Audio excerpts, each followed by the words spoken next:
city of Nur-Sultan, the former Astana, has only been the capital of Kazakhstan for 22 years.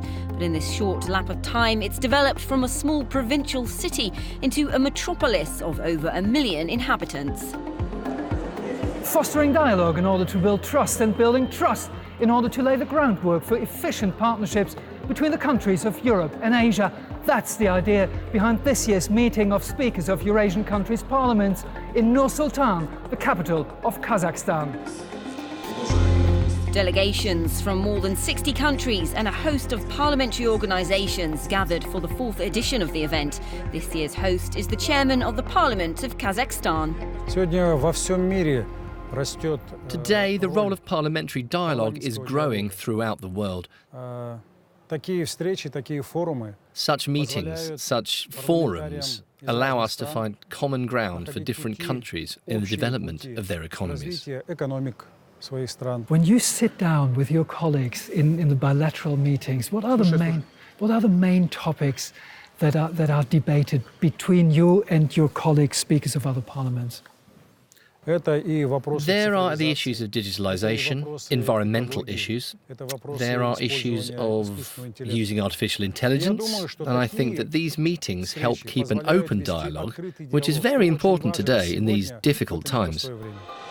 In the panel sessions, as well as these bilateral meetings, the parliamentarians discussed ways of ensuring safe and sustainable development in Europe and Asia, a precious opportunity for the French Senator Nathalie Goulet. We all have dreams, for peace and security and welfare for everybody. My topic is food waste, to prevent to waste food, because you know that half of the people are starving. During the time of half of the planet is on diet.